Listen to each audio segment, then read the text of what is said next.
Friends, you must have heard this sentence, that as you sow, so shall you reap. But I have a question. Do you believe that as you work, you will get the same result? Now within yourself, this question must be arising in the minds of most of the people, because what is there to ask in this? It is true that as per our actions, we will get the results. But close your eyes for once and ask yourself this question, you will see. You will not be able to get the answer to this question clearly. Somewhere there will definitely be a doubt in your mind. Whether this is true or false, because you must have seen many such people around you who do very good deeds and have very good nature. They never do bad to anyone, but still bad things always happen to them. They are always sad and worried. You must have seen this many times, or there must be many people among you who they must have worked hard for the exams, but still got disappointed in the end. Then what would be the meaning of this? Does it mean that all the great men who have said this proverb, is it a lie? Were those great men wrong? This is that we are not able to understand the account of our deeds, and that is why we think that we are doing very good deeds. We are doing good to people and helping people, yet we don't know why we always are the one has to bear sorrow and trouble. But through the story that I have brought for you today, you will understand how this account of deeds affects our life. Once upon a time, there was a village. There used to be two brothers. Both of them were skilled, but one of them was very cruel and cunning. He had cheated and got all the land and property of his younger brother in his name, and there was nothing left in the name of the younger brother, and finally he had only a broken hut in which he and his wife used to live. His wife was also always ill and had to face various kinds of tortures and problems. The younger brother was very poor and did not even have money to treat his wife. He could get it done, but he was a very calm nature and had good nature. Hence he never clashed with anyone, nor did he think bad about anyone. He never did bad to anyone. Still, there was always a question in his mind that I always used to say to myself, "Oh God, I have never done bad to anyone, never thought bad about anyone. Still, why does bad things happen to me? My wife is always sick. My children do not even get 2 meals a day. And why am I not able to give a good life to my family, even if I want to?"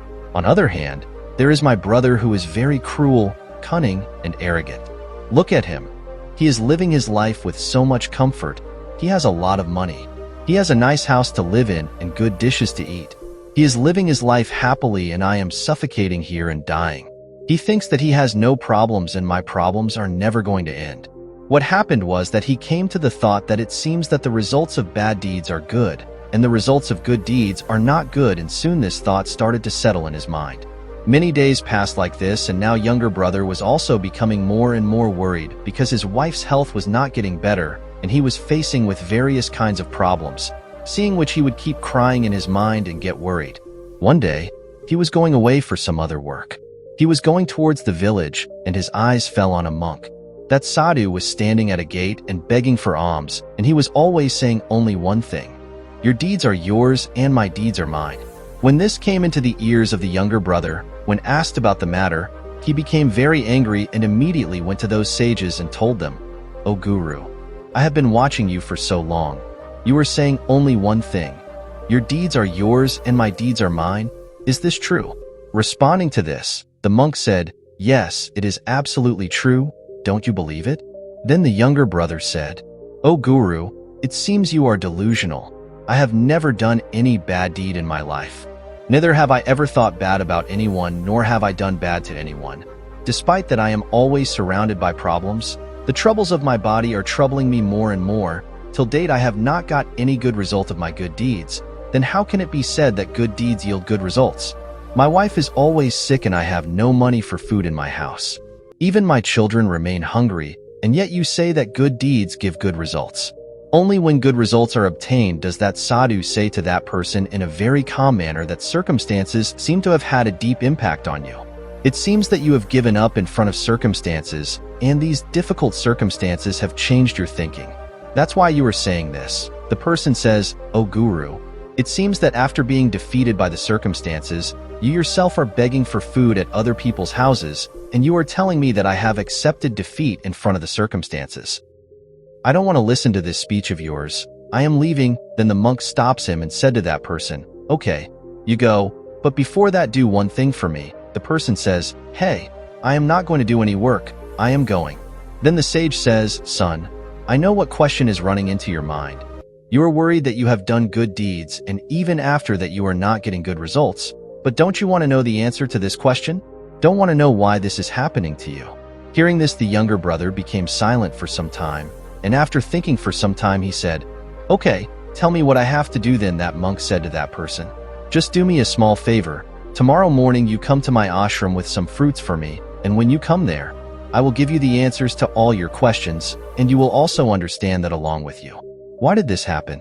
Having said this, the monk took his alms bowl and started walking towards his ashram, but the man remained there for some time and started thinking whether he should take the fruit and go to that guru's ashram or not. Thinking this, he returned home. The only question in his mind throughout the night was whether I should go to him with the fruits or not. Soon the morning broke, and now the younger brother decided that he should definitely go to that guru's ashram with the fruits. He leaves the house and buys some fruits and goes towards the ashram of that guru.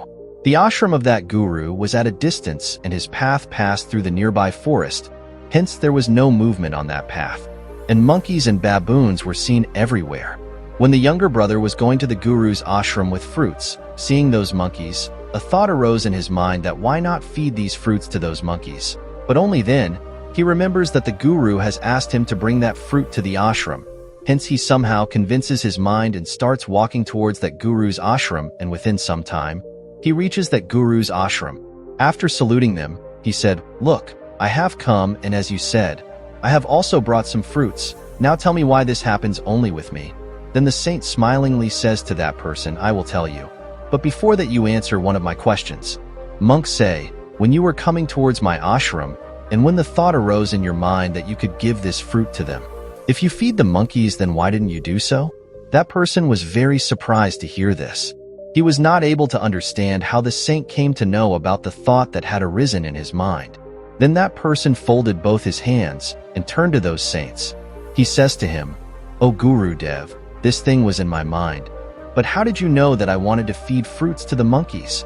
Then the saint smilingly says to that person, "Son, it is not important that how did I know this. It is important that why didn't you feed this fruit to those monkeys?" That person thought for some time, and he replied to that monk in every procession, "Because you had asked me to bring this fruit to you." Then that monk said to that person, "Son, just as a calf finds its mother even among thousands of cows, in the same way it finds the one who does karma, as if this karma was written by my own hands that I will feed this fruit to these monkeys, hence you will take this fruit. Couldn't feed those monkeys and you brought this fruit to me."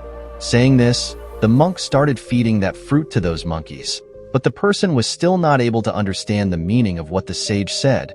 He says to that sage, "Guru, what do you want to say? I did not understand. Please explain it to me clearly." Then the saint started smiling and said to the person, "We humans always think that it is we who do the work, but the reality is something else. The thing to understand here is that karma itself chooses us. We do not choose our karma. If you are capable of doing any work, then karma will find you and take you out even from the crowd of thousands of people. Therefore, it is important that you concentrate not on doing the work, but on becoming worthy.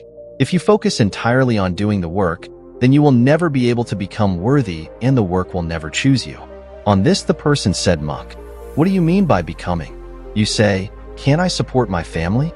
That's why the saint says to that person, "No, that's not what I mean to say. I just want to tell you that the deeds that need to be done to become worthy. For that, you will have to start doing small tasks first, and when you become adept in those tasks, become skilled, become so capable, then you will become a good karma, or in other words, this main karma will be the karma for which you have become. Yes, that karma will find you, and that karma will automatically come to you. For example, you can see these monkeys only.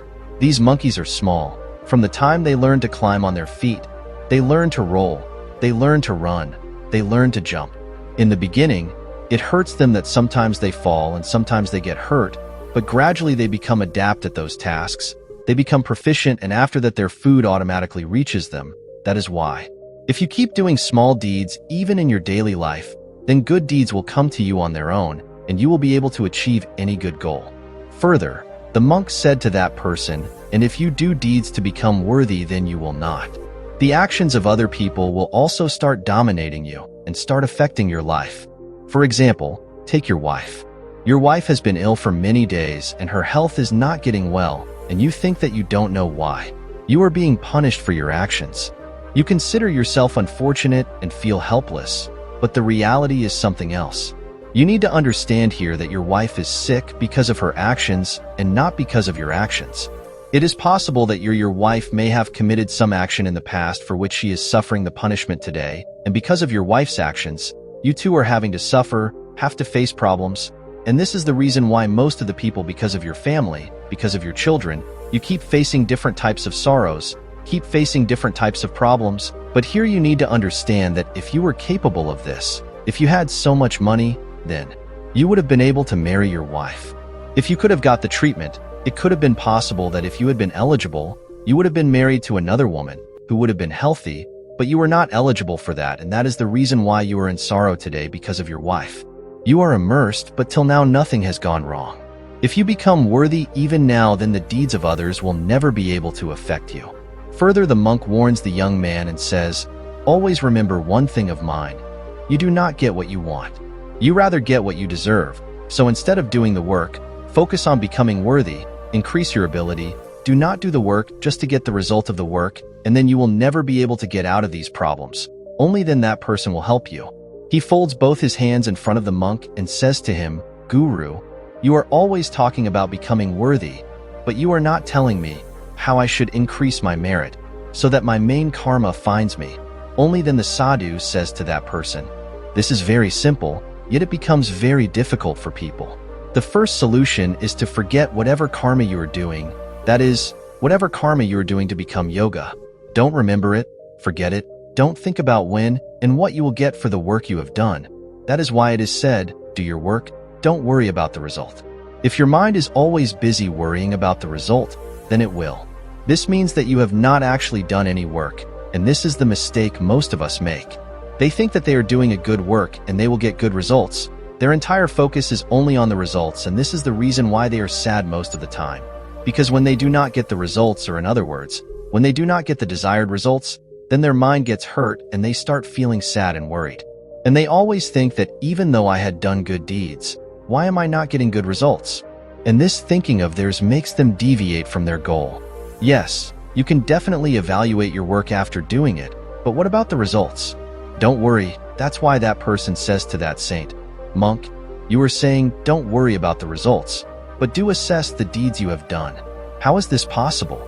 That's why that person says to that person in a very calm manner, when you do any work, then you are always worried about the result in your mind, whereas instead of worrying about the result, you should be worried about whatever work I have done, whether I have given my 100% in that work or not. When he was working, was I fully focused on that work or not? Was my attention getting distracted? If you think about these things or ask questions to yourself, only then will you be able to truly assess yourself, and when you do any work with full attention, then the power of your meditation will also increase and your ability to do the work will also increase. But if you think that you only have to do the work, and by thinking only this you will go on doing the work, then you will get the results of the work. You will never achieve it, nor will you ever be able to become worthy. Therefore, after doing the work, do an assessment and see whether your attention, your body, your mind were completely on that work when you were doing that work or not. Only then that person became great. Again, he questions that monk and says, you are right that whenever we are doing any work, our full attention should be on that work. But whenever I do any work, various kinds of thoughts come in my mind. Thoughts are going on. My mind is occupied with thoughts and starts thinking about different things. In such a situation, how can I concentrate my mind on only one action? Is there any solution?